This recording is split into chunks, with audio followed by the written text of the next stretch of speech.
Come see about this little girl in about 2 minutes, won't we, Katie?" The child looked across the table at him, unblinking. Her eyes were as black as her mother's, like buttons or currants. She said nothing, but took up Raymond's calloused hand and moved it toward the cereal bowl. When he held out the spoon, she pushed his hand toward his mouth. "Oh," he said, "all right." He blew over it elaborately, puffing his cheeks, moving his red face back and forth, and now she would eat again. When they were finished, Victoria carried her daughter into the bathroom off the dining room to wash her face, and then took her back to the bedroom and changed her clothes. The McPheron brothers went upstairs to their rooms and got into town clothes, dark trousers and pale shirts with pearl snaps, and their good white hand-shaped Bailey hats. Back downstairs they carried Victoria's suitcases out to the car and set them in the trunk. The back seat was already loaded with boxes of the little girl's clothes and blankets and bedsheets and toys, and a child's padded car seat. Behind the car was a pickup, and in its bed, together with the spare tire and a jack, and a half-dozen empty oil cans, and dry wisps of brome hay and a piece of rusted barbed wire, were the little girl's high chair and her daybed, its mattress wrapped in a new tarp, all of it lashed down with orange binder twine. They returned to the house and came out with Victoria and the little girl. On the porch, Victoria paused for a moment, her dark eyes welling with sudden tears. "What's the matter here?" Harold said. "Is something wrong?" She shook her head. "You know you can always come back. We're expecting you to. We're counting on it. Maybe it'll help to keep that in mind." "It isn't that," she said. "Is it because you're kind of scared?" Raymond said. "It's just that I'm going to miss you," she said. "I haven't been gone before, not like this. That other time with Dwayne, I can't even remember, and I don't want to." She shifted the little girl from one arm to the other and wiped at her eyes. "I'm just going to miss you. That's all it is." "You can call if you need something," Harold said. "We'll still be here at the other end." "But I'm still going to miss you." "Yes," Raymond said. He looked out from the porch toward the barn lot and the brown pastures beyond. The blue sand hills in the far distance, low on the low horizon. The sky so clear and empty, the air so dry. "We're going to miss you too," he said.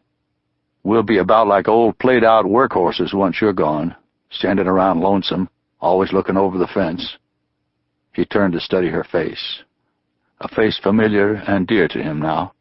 The three of them and the baby living in the same open country, in the same old weathered house. "But you think you can come on?" he said. "We probably ought to get this thing started if we're going to." Raymond drove her car with Victoria sitting beside him, so she could reach into the back and tend to Katie in her padded chair. Harold followed them in the pickup, out the lane, onto the gravel county road, headed west to the 2-lane blacktop, then north toward Holt. The country both sides of the highway was flat and treeless, the ground sandy, the wheat stubble in the flat fields still bright and shiny since its cutting in July.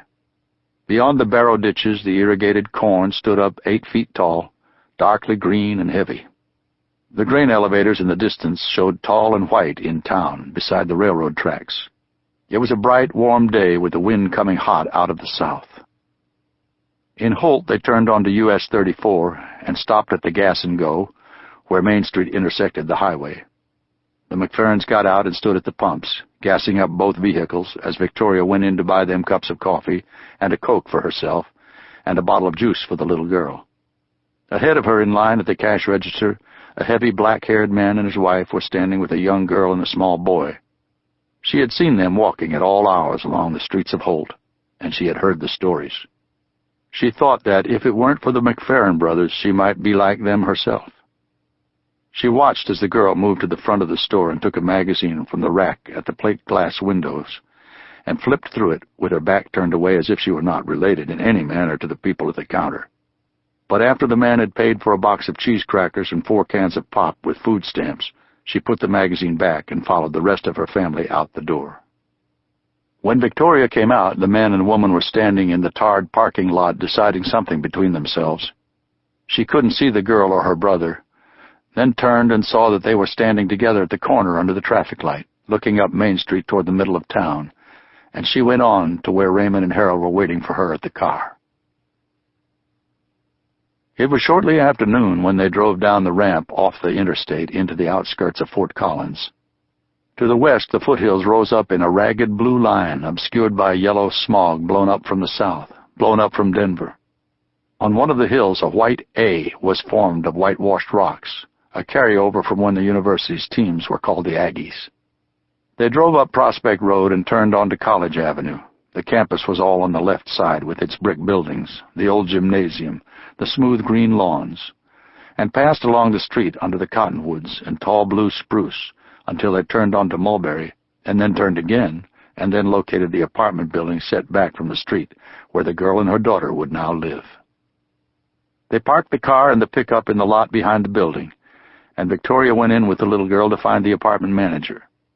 The manager turned out to be a college girl not unlike herself, only older, a senior, in sweatshirt and jeans, with her blonde hair sprayed up terrifically on her head. She came out into the hallway to introduce herself, and began at once to explain that she was majoring in elementary education and working as a student teacher this semester in a little town east of Fort Collins, talking without pause while she led Victoria to the second-floor apartment. She unlocked the door and handed over the key and another one for the outside door, then stopped abruptly and looked at Katie. "Can I hold her?" "I don't think so," Victoria said. "She won't go to everybody." The McPherons brought up the suitcases and the boxes from the car and set them in the small bedroom. They looked around and went back for the daybed in the high chair. Standing in the door, the manager looked over at Victoria. "Are they your grandfathers or something?" "No." "Well, who are they? Your uncles?" "No." "What about her daddy, then? Is he coming too?" Victoria looked at her. "Do you always ask so many questions?" "I'm just trying to make friends. I wouldn't pry or be rude." "We're not related that way," Victoria said. "They saved me 2 years ago when I needed help so badly. That's why they're here." "Well, they're preachers, you mean?" "No, they're not preachers. But they did save me. I don't know what I would have done without them. And nobody better say a word against them." "I've been saved too," the girl said. "I praise Jesus every day of my life." "That's not what I meant," Victoria said. "I wasn't talking about that at all." The McPheron brothers stayed with Victoria Roubideaux and the little girl throughout the afternoon and helped arrange their belongings in the rooms. Then in the evening took them out to supper. Afterward they came back to the rented apartment. When they were parked in the lot behind the building, they stood out on the pavement in the cool night air to say goodbye. The girl was crying a little again now. She stood up on her toes and kissed each of the old men on his weathered cheek, and hugged them and thanked them for all they had done for her and her daughter, and they each in turn put their arms around her and patted her awkwardly on the back. They kissed the little girl, then they stood back uncomfortably and could not think how to look at her or the child any longer, nor how to do much else except leave. "You make sure to call us," Raymond said. "I'll call every week." "That'll be good," Harold said. "We'll want to hear your news." Then they drove home in the pickup, heading east away from the mountains and the city, out onto the silent high plains, spread out flat and dark under the bright myriad indifferent stars. It was late when they pulled into the drive and stopped in front of the house. They had scarcely spoken in 2 hours. The yard light on the pole beside the garage had come on in their absence, casting dark purple shadows past the garage and the outbuildings and past the 3 stunted elm trees standing inside the hog fencing that surrounded the gray, clapboard house. In the kitchen, Raymond poured milk into a pan on the stove and heated it and got down a box of crackers from the cupboard. They sat at the table under the overhead light and drank down the warm milk without a word. It was silent in the house. There was not even the sound of wind outside for them to hear. "I guess I might just as well go up to bed," Harold said. "I'm not doing any good down here." He walked out of the kitchen and entered the bathroom and then came back. "I guess you've decided to sit out here all night." "I'll be up after a while," Raymond said.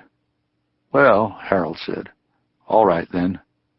He looked around at the kitchen walls and the old enamel stove, and through the door into the dining room where the yard light fell in through the curtainless windows onto the walnut table.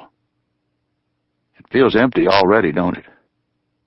"Empty as hell," Raymond said. "I wonder what she's doing now."